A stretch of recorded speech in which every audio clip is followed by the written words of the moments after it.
So Diddy is all over the news, all over the social media right now with crazy, weird allegations. People are commenting, people are talking, people are calling him monster. He should be in jail.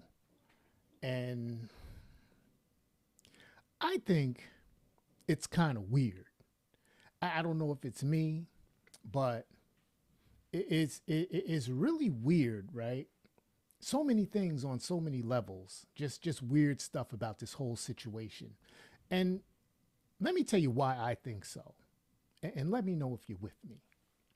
So I scrolling down my timeline and I see the news, Diddy's house being raided in two different places. And, the first thing that came to mind was it's broad daylight and they're running up in this house with machine guns, SWAT, TNT, FBI, CIA, and all of these other agencies are running up in this house in the middle of the day in broad daylight. Now, normally these things happen like 4 in the morning when they want to catch you at surprise. Um, but then it could also make sense that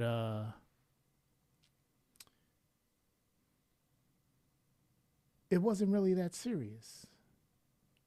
What I didn't like about it was the way they did his family, right? Now, you got a warrant to search the house. Okay, that's cool. You search the house. Go ahead and search the house. You got the guns there. They say Diddy had armed guards. So, that was just, in case, the armed security. But that I think that's bull crap. I think it's for the visual.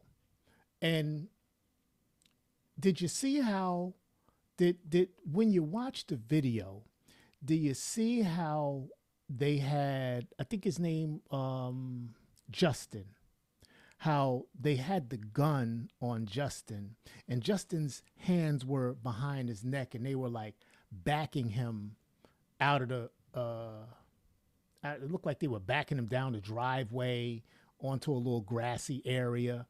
And that seemed kind of weird to me because you wonder how that happened. Um, you run up in his house with a bunch of guys with guns. You see, I don't know, you see Justin and uh, Christian. You see him in the family room.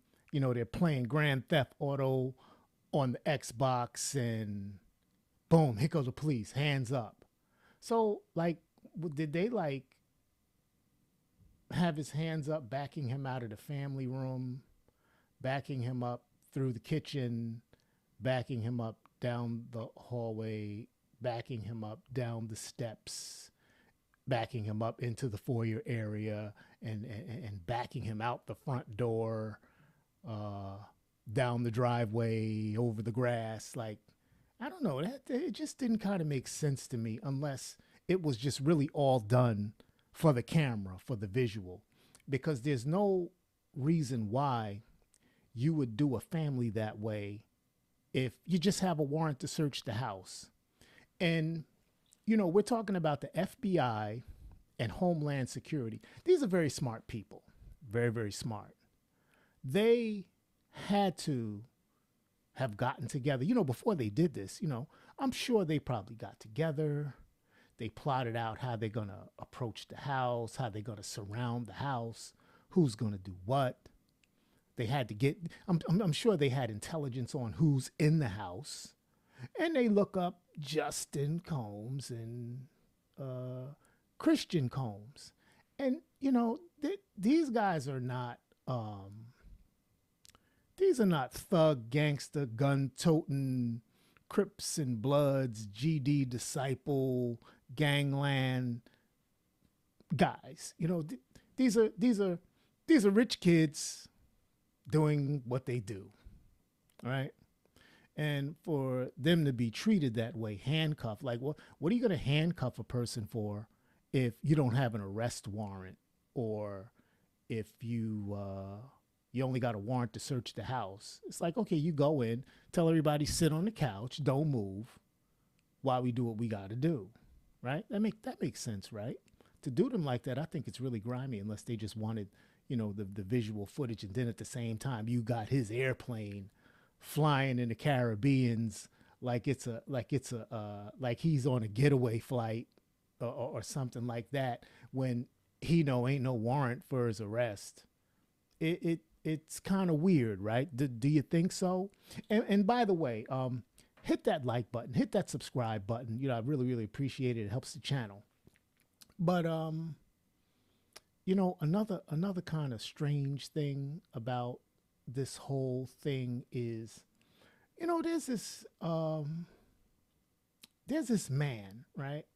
I forgot the guy's name. I ain't really do a whole lot of research. I just felt like kind of, saying what I think about, what's going on here, because it's just so much weird stuff. And you got this, this guy, I forgot his name, who's suing Diddy for sexual assault, and he's suing him for $30 million. Now, they showed a picture of this guy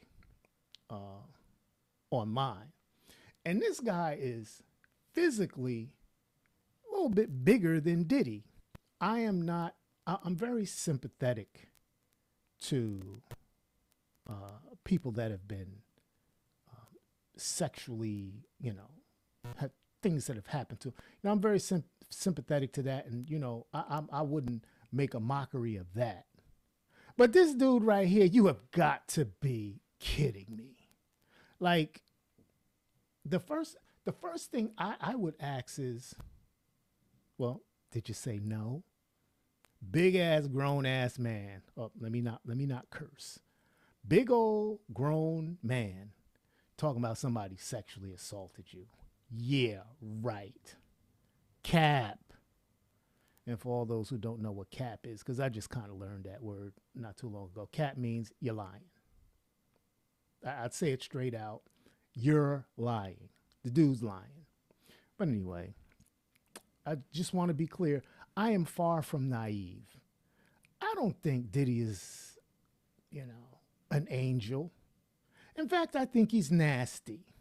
Because he's a part of Hollywood. The Hollywood people are just kind of weird that way. You heard Cat Williams talk about it, right?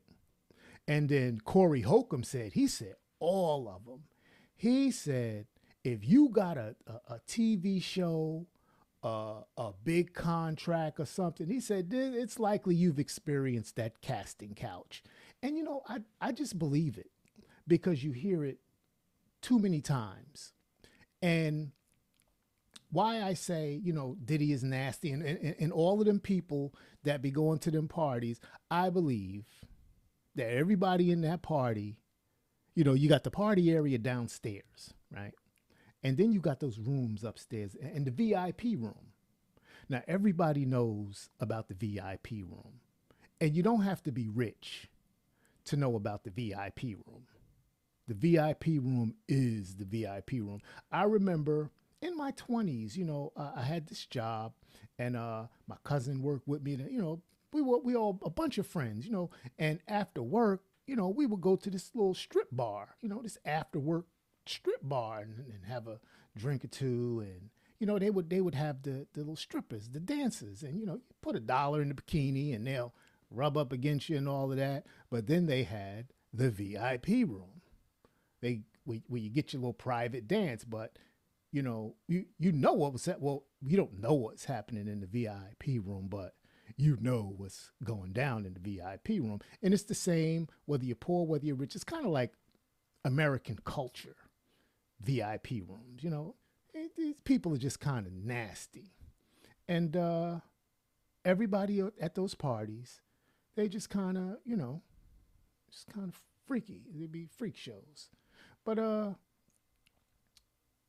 I know Diddy is not an angel. So, but at the same time, if you expect me to believe that he's in a child sex ring. Nah, I don't believe that. I don't believe that. And I think it's just to smear his name. And, because there's like no evidence, no, and I don't know whether there's any evidence or not, but all they got is a bunch of people saying, well, he did this to me and he did that to me. And, my thing would be to ask a lot of these people who are coming up with these allegations, like, you know, is this coercion, or are you just kind of disgruntled because, you ain't a part of the crew no more, or you probably got fired, or, something like that. And I think a lot of that, if not all of it, is, people coming all out of the woodworks. And, what's weird is, you ever notice like it all happens at once? But at the end of the day, I think like women who say, he did this to me 25 years ago, these things only happen to rich people. I mean, you have to be extremely, extremely rich for a woman to come and say, he did this to me 25 years ago, because broke people don't experience this. Let me know in the comments if any of y'all know anybody that's broke had a woman file a lawsuit or press charges of them of something that happened to them 20 years ago. No, doesn't happen. If your broke ass sexually harassed someone, she would run right down to the police station that day, that moment, right after it happened, and call the cops on your broke behind, and they'd lock you up.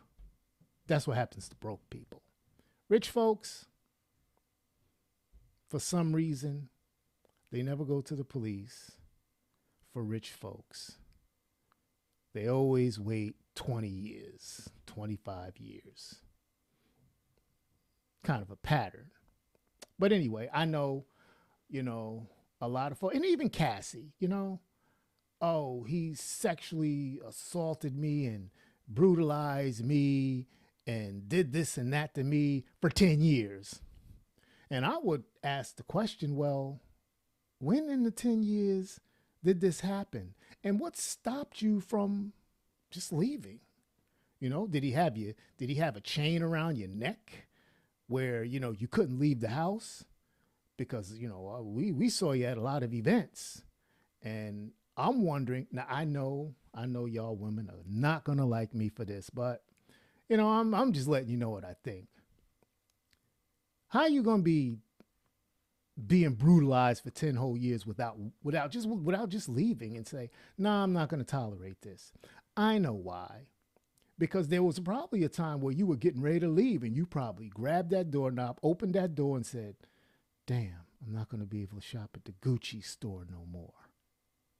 I'm not going to have a private driver in a Rolls Royce to take me here and there. I can't leave right now.